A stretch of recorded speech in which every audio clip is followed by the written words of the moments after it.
नमस्कार। देवरिया की आवाज रेडियो केसरी से प्रस्तुत है स्थानीय हालचाल। पहले मुख्य हालचाल। बीमार मतदान कर्मियों के लिए मेडिकल बोर्ड का हुआ गठन। नामांकन में मनमानी पड़ेगी उम्मीदवारों को भारी। कांग्रेस पार्टी अब घर घर न्याय गारंटी पत्र पहुंचाने में जुट गई है। मेडिकल कॉलेज में मरीजों की बढ़ रही है संख्या, हो रही है भारी भीड़। आपात स्थिति में रिजर्व रखे जाएंगे कई सारे वाहन। स्थानीय हालचाल के इस अंक के साथ मैं अनिकेत मिश्र। अब हालचाल विस्तार से।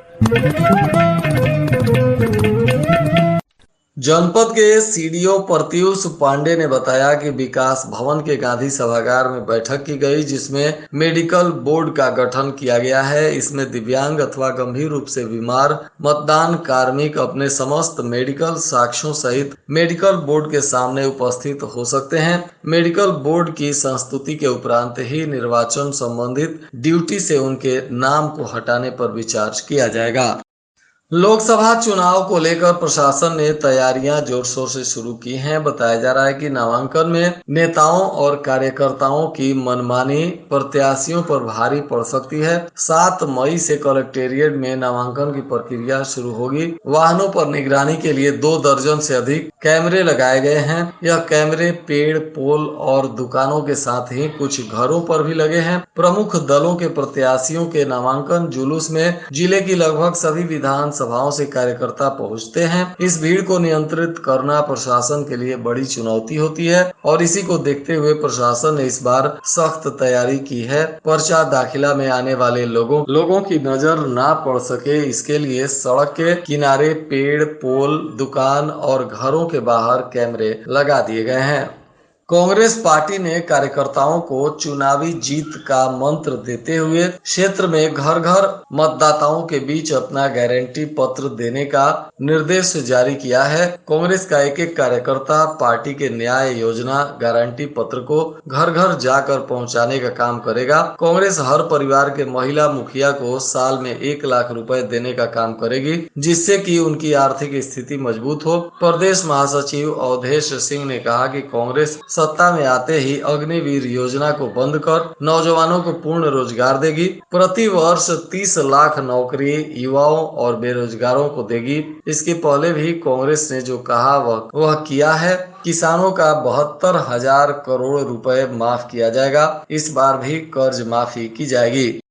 महर्षि देवराहा बाबा स्वशासी राज्य चिकित्सा महाविद्यालय की इमरजेंसी में रोगियों को भारी भीड़ देखने को मिल रही है। स्ट्रेचर पर रोगियों का इलाज हो रहा है। घंटों स्ट्रेचर पर चिकित्सा के चलते रोगियों को काफी असुविधा का सामना करना पड़ रहा है। मेडिकल कॉलेज की इमरजेंसी में 16 बेड हैं। एक माइनर ओटी और एक अन्य गंभीर रोगियों के लिए चिकित्सा कक्ष बना है। इसमें एक बेड है। मौसम की गर्मी के चलते बेड फुल हो रहे हैं। बताया जा रहा है कि रोगियों की संख्या बेड से अधिक हो रही है और रोगियों को वार्ड में शिफ्ट करने पर खाली हुए बेड फौरन भर जा रहे हैं, जिसको लेकर मरीजों को भारी परेशानी हो रही है।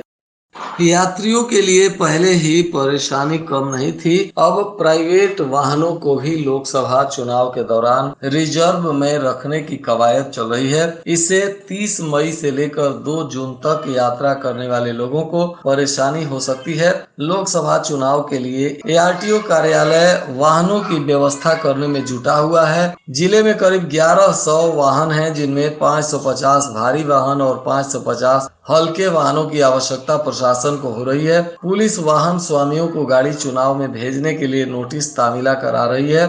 इसके लिए ARTO की ओर से पुलिस चुनाव सेल को 3500 वाहन स्वामियों को नोटिस भेजा गया है और इसे थानों की पुलिस की ओर से वाहन स्वामियों के घर भिजवाया जा रहा है। जिलाधिकारी अखंड प्रताप सिंह ने निर्वाचन को लेकर आज कई मतदान केंद्रों का निरीक्षण किया। उन्होंने निर्वाचन आयोग के निर्देशानुसार वहां मूलभूत सुविधाओं की समीक्षा कर आवश्यक दिशा निर्देश दिए। अखिल भारतीय विश्वकर्मा शिल्पकार महासभा की बैठक हुई, जिसमें विश्वकर्मा समाज के लोगों ने विकास के लिए समाज के लोगों को शिक्षित होने पर जोर दिया। इस दौरान पदाधिकारियों ने कहा कि शिक्षा के बल पर जब तक हम मजबूत नहीं होंगे तब तक समाज का भला नहीं कर सकते हैं। उन्होंने समाज के लोगों को अधिक से अधिक शिक्षित होकर देश का नाम रोशन करने का आह्वान किया।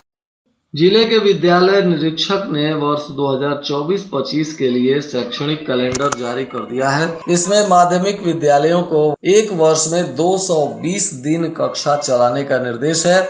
इसके साथ ही पूरे वर्ष में 1200 घंटा कक्षा चलना अनिवार्य बताया गया है। इसमें जाड़ा और गर्मी के लिए टाइम टेबल भी जारी किया गया है। अगस्त से मार्च तक 5 घंटे 20 मिनट स्कूल में पढ़ाई होगी, तो वहीं गर्मियों में अप्रैल, मई और जुलाई में विद्यालय प्रातः काल का होता है। गर्मी को देखते हुए 4 घंटा 35 मिनट तक कक्षा का संचालन किया जाएगा। जिले में कुल 553 विद्यालय हैं, जिसमें 22 राजकीय, 122 वित्त पोषित विद्यालय हैं। इसके अलावा शेष वित्त विहीन विद्यालय हैं, जिनको लेकर यह दिशा निर्देश जारी कर दिया गया है। श्री कृष्ण शिक्षण संस्थान इंटरमीडिएट कॉलेज भलुवनी में आयोजित मेधावी छात्र सम्मान समारोह में प्रदेश में छठा एवं जिले में प्रथम स्थान लाने पर पल्लवी खरवार को स्कूटी देकर सम्मानित किया गया। जिले में तीसरा स्थान लाने पर निवेदिता सिंह और छठा स्थान लाने पर पल्लवी शर्मा और 10वां स्थान लाने पर संजू यादव और साचिका आनंद को साइकिल और मेडल देकर सम्मानित किया गया। इस दौरान विधायक दीपक मिश्रा शाका ने कहा कि प्रतिभा किसी सुविधा की मोहताज नहीं होती है। उन्होंने कहा कि प्रदेश और जिले के टॉपर छात्रों को पुरस्कृत करने से अन्य मेधावी छात्रों के अंदर भी बेहतर करने की ललक पैदा होती है। देवरिया सदर रेलवे स्टेशन गेट के सामने 2 युवकों को सादे लिबास में कुछ लोगों ने दबोच लिया। इसके बाद दोनों को कुछ दूर आगे खड़े एक वाहन में बैठाकर चलते बने। प्रत्यक्षदर्शियों की माने तो 4 से 5 जवान लोअर और टी शर्ट में रेलवे गेट पर पहुंचे। इसके बाद दोनों युवकों को पकड़ लिया। लोगों में चर्चा है कि गांजा तस्करी करने के आरोप में दोनों को गिरफ्तार किया गया है। सूत्रों के मुताबिक मऊ जनपद से आई टीम ने दोनों को गिरफ्तार किया। चर्चा है कि दोनों युवक बिहार प्रांत के बॉर्डर के एक गांव के निवासी हैं। वहीं कोतवाल वेद प्रकाश शर्मा ने कहा कि मामले की जानकारी नहीं है और न ही किसी ने शिकायत भी दी है। तरकुलवा थाना क्षेत्र के गढ़रामपुर में एक महिला और उसके भाई को मारपीट कर घायल कर देने के मामले में 5 लोगों के विरुद्ध पुलिस ने बलवा का मुकदमा दर्ज कर लिया है। गढ़रामपुर गांव की रहने वाली अनीता देवी पत्नी हरिश्चंद्र यादव ने पुलिस को तहरीर देकर न्याय की गुहार लगाई है। पुलिस अब मामले की तफ्तीश कर रही है। रुद्रपुर के माहीगंज स्थित एक पेट्रोल पंप पर प्रशासन ने अधिकारियों के साथ रात को छापा मारा, जिसमें अनाज से लदा हुआ एक ट्रक पकड़ा गया। 4 ट्रकों पर करीब 1000 क्विंटल अनाज लोड था। एक ट्रक खाली मिला है। एसडीएम रत्नेश तिवारी ने 5 ट्रकों को कब्जे में लेकर जांच पड़ताल शुरू कर दी है। आरोप है कि पेट्रोल पंप पर अनाज की बोरियों से थोड़ा अनाज निकालकर फिर उसे सील कर दिया जाता है। फिलहाल अब प्रशासन इस मामले की तफ्तीश कर रही है।